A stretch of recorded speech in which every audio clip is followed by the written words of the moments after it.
Ну, нужно сказать, что литературный памятник Наджиф-Фарадис и его автор Махмуд аль-Булгари стали известны научному миру благодаря татарскому ученому Шигабуддину Марджани, который обладал одним из списков из своей книги «Мустафа Даль-Акбар» привел сведения о нем. Следующий слайд.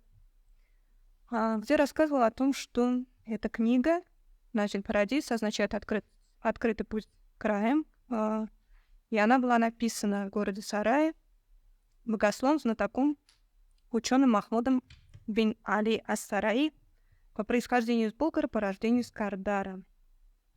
Согласно данным других списков, следующий слайд, Махмуд аль-Болгари и его предки принадлежали к духовному сословию, имели звание шейхов и также служили имамами мечети города Сарая. И в списке рукописи Мирас-Хана, который хранится сейчас, там мы можем увидеть, как возвеличивается имя Махмуда аль-Болгари, который называется и шейхом, и уважаемым имамом, и главой мусульманской общины. Все это дает возможность полагать, что, получив образование в кругу семьи, религиозное образование, он продолжал совершенствовать свои знания в мусульманских общинах Булгара-Сарая, и в результате, узнав о уровне, может, образованности мусульманского ума, он решает создать свое сочинение с целью религиозного просвещения золотоордынского общества. Вообще интересен вопрос о принадлежности Махмуда аль-Болгари к какому-либо религиозному течению. Большинство исследователей обычно относили само сочинение Наджиф-Фарадис к образцам суфийской литературы и также называли Махмуда аль-Болгари приверженцем суфийского братства аль-Кубравия. Свои предположения они основывали на том, что в Золотой Орде, как мы знаем, что Берке хан принял ислам от рук суфийского шейха Сайфеддина аль-Бахарди, который был учеником известного основателя братства Кубравы Наджмеддина аль-Кубра.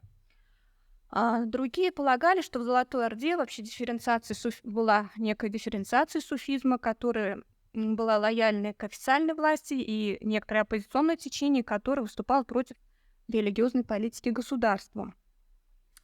Сторонники-оппозиционеры видели, что суфийские шейхи закрывают глаза на привязанность ханов Золотой Орды к мирским соблазнам, и, конечно, это вызывало недовольство.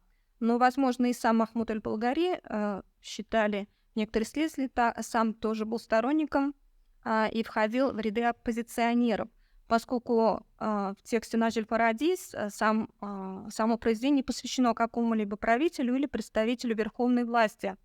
Сам Махмуд аль-Болгари, в общем, не выделял какой-то суфийский орден и призывал обратиться к традициям именно раннего суфизма.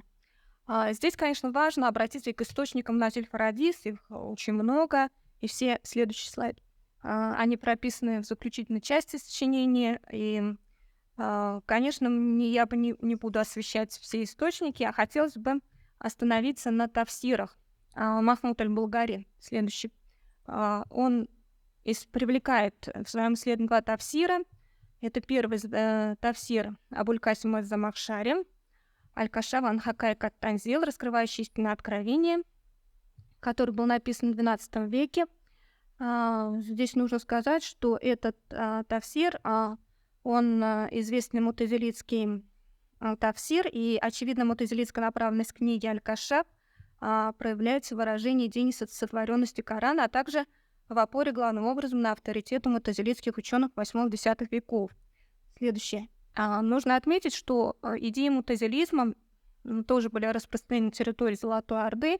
Известный путешественник Ибн Батута, когда посещает Золотую Орду, Ибн Хорезм, он говорит о том, что он, во-первых, посещает сам мавзолей Замахшари, а также говорит, что он встречается с учеными этого края, и некоторые эта группа, они, раскольники, принадлежащие к такой группе Иттизаль. И они скрывают свои воззрения, поскольку воззрение от, видимо, правящей власти, поскольку Узбек-хан и правитель Кутлу-Тимур, они были суннитами. Ибн Батута, скорее всего, не причислял именно идеи мутазилизма и считал, что он не признавал это как часть доктрины суннитского ислама. И известно, что многие суннитские богословы считали мутазилитов как бы их учения даже еретическими. А, но нам кажется, что для Махмуда аль-Болгари все-таки важно было, что Азам Ахшари делал упор на тщательное филологическое толкование Корана в своем произведении, и для этого он использует вот эти тексты. Некоторые, вот следующий слайд, пожалуйста. Вот виден один аят, то есть он вот как у Замахшари, тоже я делала такой сравнительный анализ поверхностный, он также как бы располагает, то есть расчленяет на отдельные словосочетания и объясняет каждое словосочетание.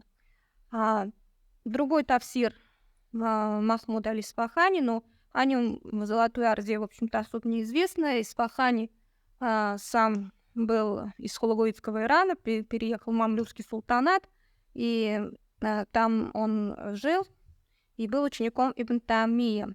В Золотой Орде о нем ничего не известно, но как попала книга Тафсир Исфахани, скорее всего, она попала во времена как бы тесных взаимосвязи Золотой Орды с Египтом. И мы, конечно, не можем сказать, что при использовании тафсиров сам Махмуд аль-Болгари был приверженцем идеи мутазилизма.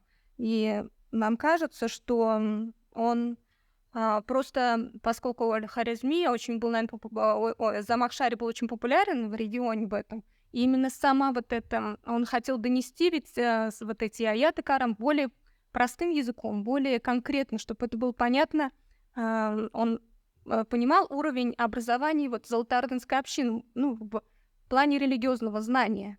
Поэтому хотел более доступно как-то объяснить им, поэтому использовал именно тафсир, мне кажется. Но самое главное, следующий слайд, самое главное, он очень акцентировал внимание на том, что нужно сторониться тех людей, которые признают идеи антропоморфизма, и призывал сторонницы мушаббихун. Это такие люди, которые пытались дать как бы Всевышнему какой-то определенный человеческий облик. И об этом, видимо, эта проблема тоже существовала. И Махмуд аль-Болгари, в общем-то, очень дважды, по-моему, даже в тексте очень акцентировал внимание на этом. Но применение в тексте Наджи аль-Фаради термина «тангре» как синонима слова «Аллах», да, как бы здесь нет какого-то как бы смысла, потому что во многих золотоордынских сочинениях, в общем-то, этот термин используется. Но если заканчивая, в общем, конечно, повлияла вся социокультурная среда, в которой формировалось мировоззрение Махмуда аль-Болгари, она, конечно, повлияла на него, и поскольку я так поняла, что он хотел передать вот именно свои идеи просвещения, религиозного знания простым мусульманам Золотой Орды, чтобы они поняли как бы основные истины ислама. У него не было каких-то целей более глубокого познания ислама. То есть он собрал эти книги, чтобы через эти книги передать более доступным языком и понять основные истории ислама и основные догматы.